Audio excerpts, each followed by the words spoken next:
Well, I've got you. I just wanted to see, do we have anything planned for the TCPA rules that are changing? Are we going to be doing some stuff, or how would you suggest our best resource? Because that is coming on the 27th. What is it now? The TCPA changes, all of like the do not call and all that stuff on. I don't have any information on it yet, but as soon as we do, we will definitely do something for sure. Okay, we had it on industry update. Brett put out the official email that's been sent with the changes. So I think, yeah, I was just I uh, haven't gotten anything from Brett about that, so okay, cool. I'll Just get with Corey and get that, and then that's something that we need to we need to send out some broker corner reminders about that, and also that'll be a great reminder to talk about at team meetings. yes, and that's what I want to figure out. How do we make sure we get the info out? Because it's going to be important. Cool. I am going to be now. I don't know when I'm going to be in your office. Let's see. I think Angie. Yeah, I know we have y'all coming in at some point in February. Oh, I'm there on the 28th. Okay, the 28th of January, Yes. which is the day after the official changes. So maybe we can talk about that. Well, we have a broker talk time on Monday, the 27th. Yep. And that will be, I'll get with Angie on that. And I'm also teaching Contracts 101, and we can reiterate all that on Monday. And then we can reiterate it on our Monday calls that we have between now and then. Team meetings, and then we'll get some blasts out on our broker corner page. Okay. Thanks All for right. reminding me about that, because I have not been. I didn't even know it was happening. Yeah. Yeah, it's happening fast. All right. Well, we're going to go ahead and get started here. I wanted to welcome everyone to Broker Talk Time. This is a Q&A type of format.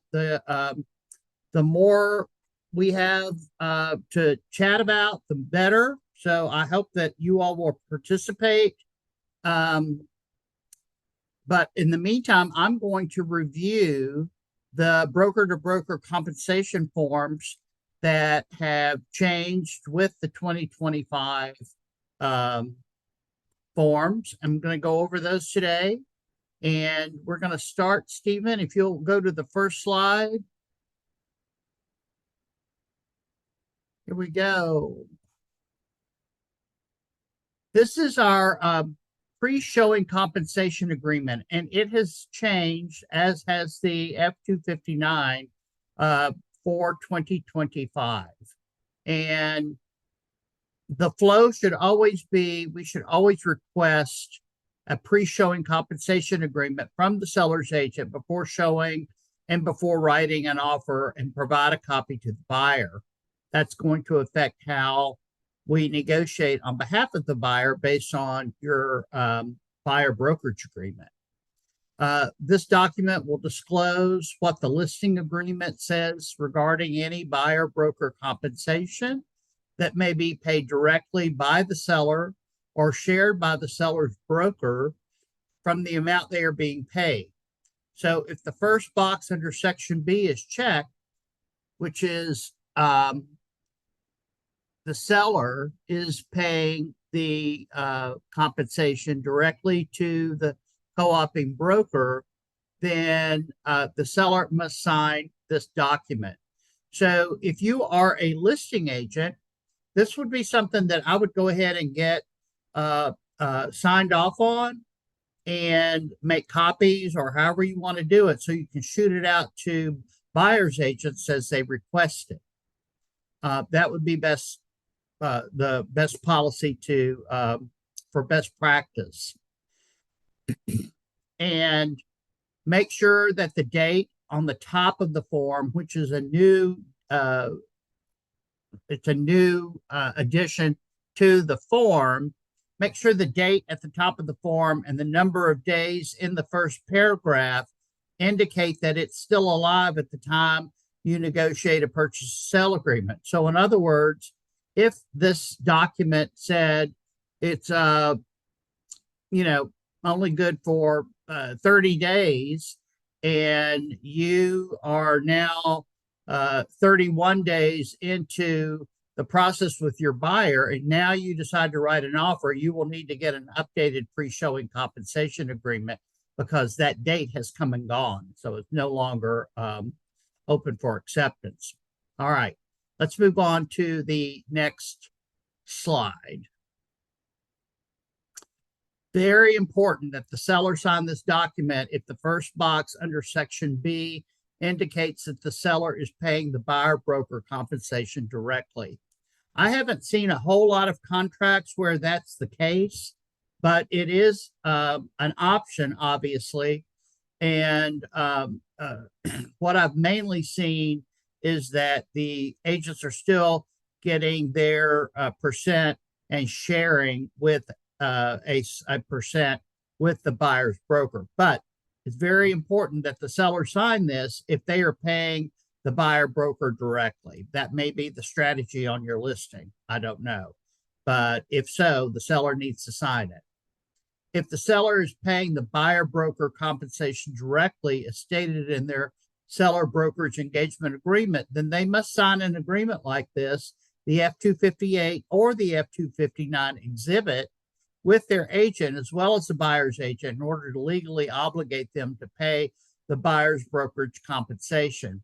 So in other words, if you get this form and the listing agent is sending you, telling you you're going to get X percent, and we don't know, and they haven't been forthcoming about their listing agreement, this could be an issue. So just make sure that if the seller is paying directly the buyer broker, then the seller will need to sign this. Otherwise, they do not have to sign it.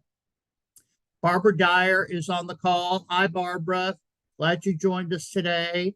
Barbara is also on the forms committee, so I'm sure she will be able to offer some insight if needed.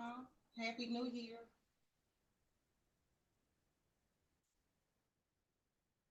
All right, let's go on to the next slide. This is the F-259, which is the buyer's broker compensation agreement exhibit. There is a new title specifying buyer's broker only. The seller broker compensation has been removed from this document. So if you, for example, do not get a copy of the F-258, which I just reviewed, then you definitely will want to add this to your offer. And you're only going to select option A if you have information from the seller's broker that they have a gross commission negotiated with the seller and are sharing X percent of the sales price with the buyer's broker, and you just need to affirm this in writing. If you do not have a fully executed signed F-258 pre-showing compensation agreement, then this form is recommended as an exhibit to the purchase and sale agreement if buyer wants to sell, wants the seller to pay the buyer broker. So make sure that you add this if you do not get the F-258. When in doubt, choose paragraph B, that the seller will pay the buyer's broker. Okay, any questions about this? This is broker Q&A, so I'm hoping y'all are going to give me some Q so I can give you some A. All right, the thing to remember about this is that it no longer includes the listing agent's compensation. Therefore, the confusion over the F-255 instructions to closing attorney is now going to be required to send to the attorney. The instructions to closing attorney, aka the compensation confirmation form, is required even if you have the F-259 compensation exhibit or the F-258 pre-showing compensation agreement signed. Why is that? Because it does not detail what the listing broker is getting. This document is typically signed after a binding purchase and sale agreement is signed. If the seller's agent is being paid a gross amount of compensation and sharing it, then paragraph 1 and 2 are filled out and seller is not required to sign. If the seller is paying each broker their compensation separately, then paragraphs 1 and 3 are filled out and the seller must sign. Okay, any questions about this particular form? So we now have 3 forms for compensation in 2025. Always have your F-258, pre-showing compensation form. If you're a listing agent, get that filled out along with your listing agreement and any other listing documents that are required, and have that set up to send out to prospective agents. The F-259 is only required if you don't get the F-258, and the F-259 only details now what the seller is paying the buyer broker, or if the seller is paying a gross compensation to the listing agent and they are sharing their compensation with a buyer's agent. And then the third leg of the stool is the instructions to closing attorney that would be sent to the closing attorney, detailing what both agents are receiving in terms of compensation. If the seller is paying both brokers separately, the seller will need to sign it. Otherwise, they do not need to sign the instructions to closing attorney. Any questions about these? Guys, I have a question. Yes. I wanted to, well, I was just playing a scenario in my head and thinking about if a buyer has signed multiple agreements, does it address like exclusivity, or is that something different? Are you talking about if a buyer signs multiple buyer brokerage agreements? I guess I guess they would have to do that, right, in order to get to this point. So, Yes. yeah. Yeah. Okay. Yeah. So hey Tom, I had a question as well. So this is just I guess, the instruction to closing attorney is what we normally would have anyway. So this is just the same document. Now the seller's signature wasn't necessarily required on this. It was more so the agent's signature. So you're saying if there's some other separate commission The being seller signature now is going to be required on page 2 of the instructions to closing attorney only if they are paying the buyer's broker separately from the seller's broker. Okay, understood. So they're just paying the So in seller. their listing agreement, they may agree to pay their listing agent X%, and then they're going to pay the buyer's broker separately. That's an option. I don't see a whole lot of that happening in the market right now, but it's certainly there and could happen. So if the seller decides he wants to pay the buyer's broker separately from their agent, the listing broker or seller's broker, then they will need to sign the instructions to closing attorney, because they're the ones paying the compensation to the buyer brokerage agreement based on their listing agreement. Most of what I'm seeing is agents are still negotiating X%. Generally, it's going to be 6%, and they're sharing that 50-50 with the buyer's broker. That's what I'm seeing most as I review files. Barbara says if he pays separately, all funds are still collected at closing. Absolutely. That's why they have to sign this agreement, because it's going to come out of their proceeds as if they were paying the listing agent and they were sharing it. So it just depends on the circumstances of how you negotiate the listing agreement with your seller. But again, mainly what I'm seeing is that the listing agent is getting the full compensation and sharing that with a buyer's broker.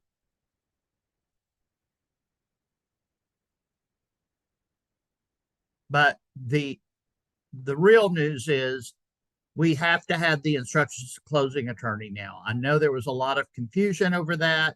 um, starting in late 2024. Like, well, we don't have to have that if we've got the executed F-259. But a lot of attorneys and their required it anyway, and they needed it for funding purposes. But now it is required because neither the F-258, the pre-showing agreement, nor the F-259 exhibit have both agents' compensation on there. It's only for the buyer broker.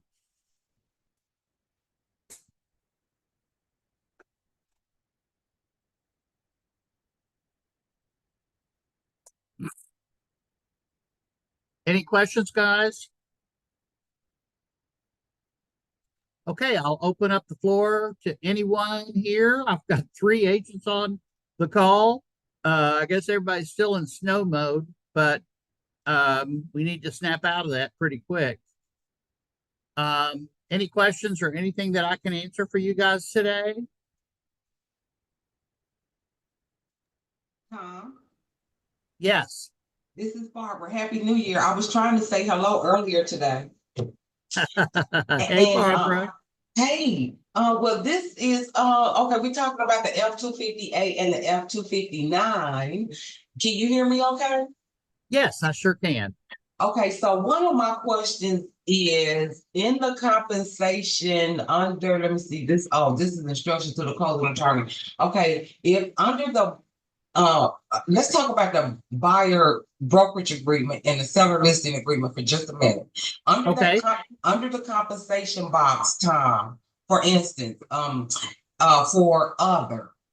instance, if the seller is paying compensation, is there a stipulation that anyone can use if the buyer is paying anything towards also? So for instance, if the seller is paying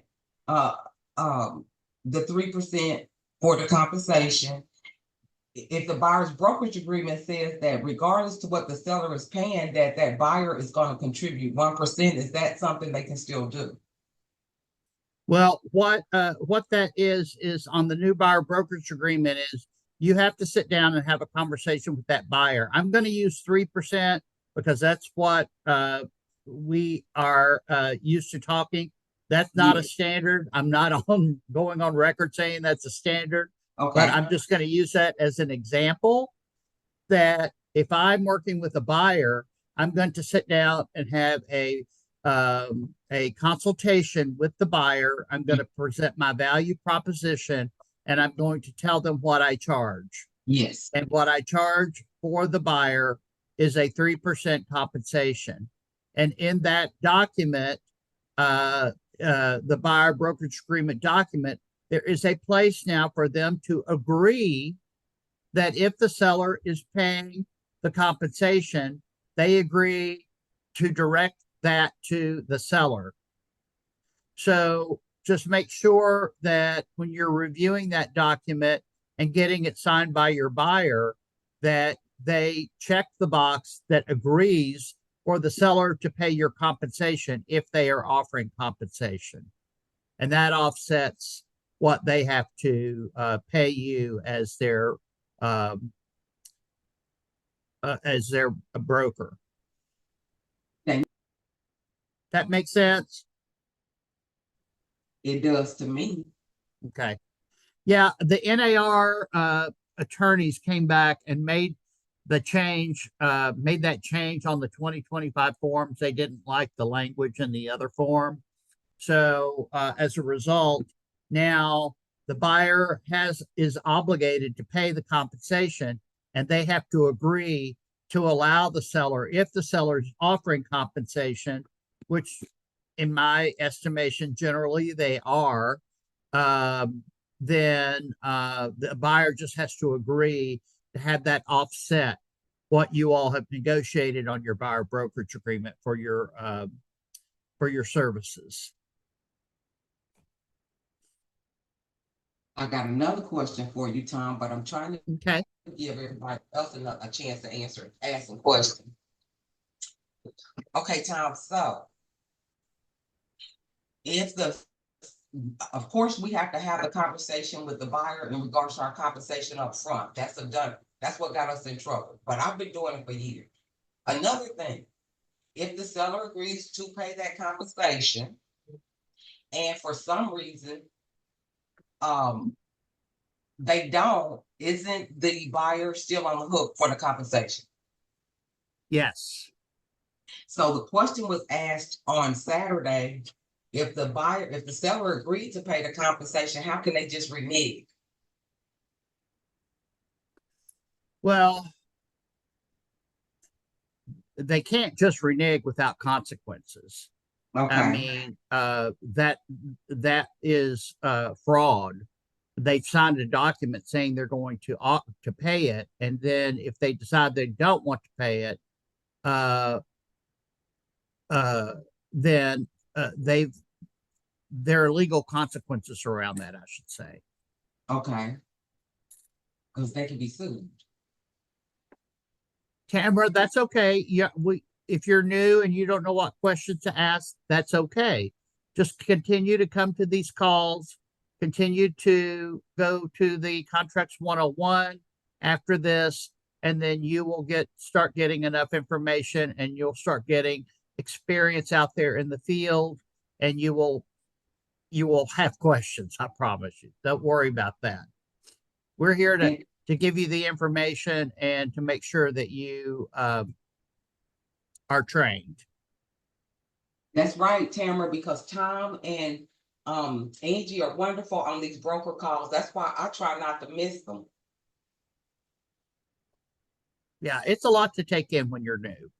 So just take it in, absorb what you can, and don't worry if you don't know what questions to ask. It's okay. All right. Anything else I can help you guys with today? So I just want to be clear, right? So F-259, F-258 is not a required document, but it's the best practice to use them. But the instruction of closing attorney is required, and that's a compliance document that we have to have to file. I just want to be sure that we're correct on that. Yes, it is. It is a compliance document, and it will be required because neither the F-258 or the F-259 has the total compensation on there. This document will. Okay, so understood. Thank you. And I'll tell you guys, I still list property here in my neighborhood, and I get texts all the time from agents going, is there compensation? What is it? And I want to say, y'all need to start using these forms. This is for your protection, because if you get to the closing attorney or the closing and you're expecting X% of compensation, and you're not going to get it because the agent texted you and gave you bad information, then you don't have a leg to stand on because you don't have anything in writing. Always get everything in writing. So No matter how well you know the other party, get it in writing. right. So even if an agent, for instance, says you you have a call and they say, well, the seller is paying the buyer broker 3%, you still want to have that in writing I would. Right. Because again, if it's not in writing, everything is still negotiable until we all agree on it, right? So basically That's right. just to have it in writing will confirm and basically validate that this is what is being paid, I will correct? tell you that there are strong listing agents, and when I'm reviewing their file, and they have their listing agreement and any other document that they have in that file, and they always have a F-258 pre-showing document there. I would have that in in your Google file or however you all file your documents, and that way you can just pull it up and email it to somebody at their request. That's really the best practice. And we've got to get into the habit of doing this, guys, because at some point you're going to get burned if you don't. And then we're not going to have any, and then you're going to come to me wanting me to get you your compensation, and I don't have anything in writing to fight for. Understood.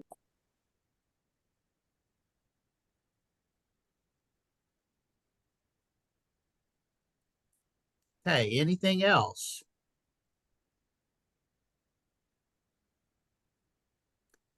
All right. Well, guys, Hey, please. oh, Hey, Vicky. so- hey, sorry. My internet was going out, so I had to hop on my Oh, phone. no.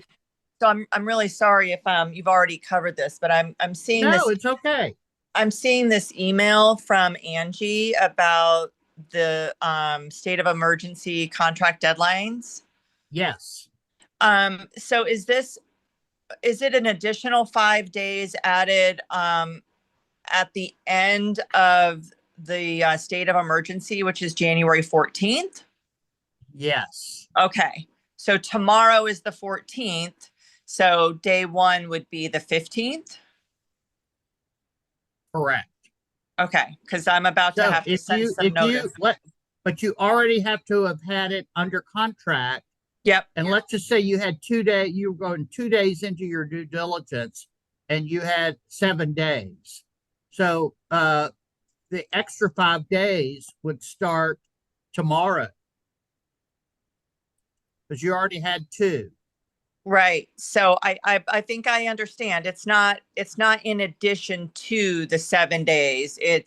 No, It's it's not right. in addition to, it's just adding on another 5 days. Think of it like if you have a listing and it goes under contract and it's under contract for 21 days and then it terminates. You have another 21 days at the end of your listing expiration date because it's been it was under contract for that long. So anytime we have, and this is sort of similar to that in terms of timing. You don't get. Tom, can you say that example again, please? Yeah, it's just like if you have a listing agreement and your property goes under contract and it's under contract for, let's just say 5 days in a due diligence situation, and the your listing agreement expires at the end of January. Because it went under contract and was under contract for 5 days, you have an additional 5 days to tag on to the end of your expiration of that listing. Okay, right. Right. So this is the same thing. It's the state of emergency. And honestly, I didn't even know that was in the contract. Angie and I didn't talk about it, but she just posted it and I saw it before we got on this call. But if let's just say you went under contract and you were on your second day of due diligence and then the governor called for a state of emergency because of the storm, then your additional 5 days, because you had a 7-day due diligence, this is just an example, then you would have an additional 5 days starting tomorrow. So from the 15th through the 20th would be the 20th would now be the end of your due diligence. Okay, can I I want to run through my scenario specifically so I make sure I understand it. Yeah. I have a due diligence expiring tomorrow. So I would give the other agent notice, just, hey, heads up, this is in place. So now the due diligence would be 5 days from tomorrow. 5 days from tomorrow. Is today? I don't remember the email off the top of my head, but did the state of emergency go through today? No, the 14th, which is tomorrow. She The says state of emergency goes through tomorrow. Yep, her dates in the email are beginning January 10th and remaining in effect until 11:59 p.m. on January 14th. Okay. And I think that's correct because Tom, a lot of people, some of the schools in Georgia did not go back to school. Let's Vicky finish and then we'll come back to you, Barbara.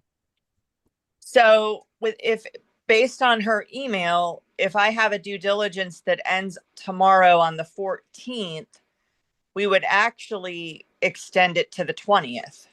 That's right. So I also have a due diligence ending on the 15th. Would that extend an additional 5 days from the 15th or an additional 5 days from, well, I guess that would still be the 20th, wouldn't it? In this case. Yeah, I mean, you would pick it back up on the 15th. You So, would, so the both clock the- would start ticking again on the 15th. So let's just pretend the 10th through the 14th didn't exist. right. So add 5 days. Okay. I'm gonna, you know what, Tom, I'm gonna do the math on this for me, and then I'm gonna send you an email just to make sure I'm doing it right. Okay, that sounds good. Thank you. I'll also go back and reread her email because it came across right before I started this call today. And so I'll make sure that I read it and up to date on what it said.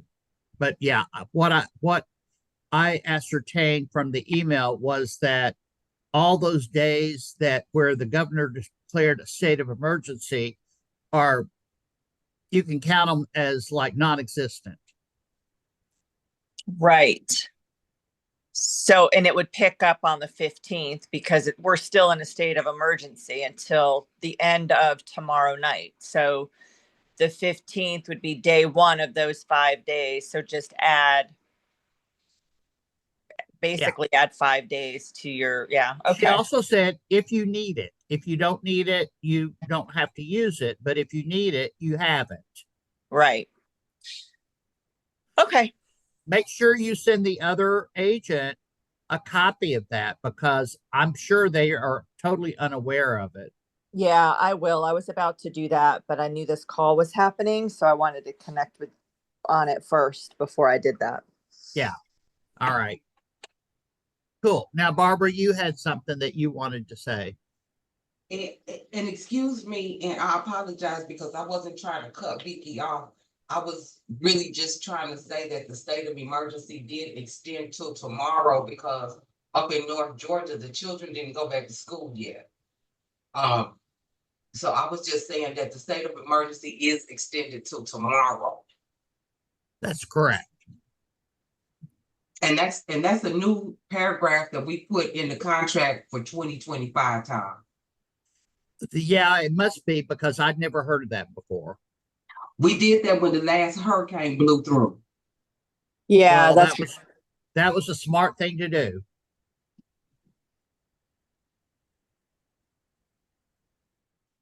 All right, Vicky. Well, I'll settle up with you later then when I hear from you. okay. Thank you. You're welcome. Okay, guys, anything else? All right. Well, if you are so inclined, Angie will be on at 1:00 teaching contracts 101. I think this is part 2. And I hope everybody has a great week. And we're here if you need us. Thank you, Tom. Thanks a bunch.